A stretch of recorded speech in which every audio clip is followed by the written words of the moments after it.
মহাশিবরাত্রি ব্রতের নিয়মাবলী। শিবরাত্রির আগের দিন হবিষ্যান্ন বা নিরামিষ আহার করে রাত্রে বিছানায় না শুয়ে খড় বা কম্বলে শুতে হয়।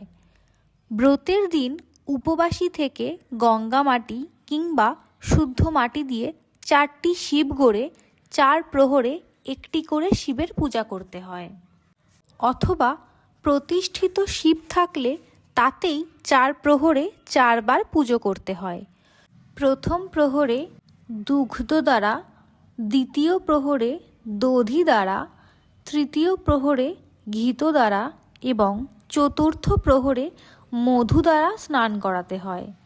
ব্রতের দিন সারা রাত্রি জাগরণ করে পরদিন ব্রতকথা শুনে ব্রাহ্মণ ভোজন করিয়ে ও সাধ্যমতো দক্ষিণা দিয়ে পালন করতে হয়।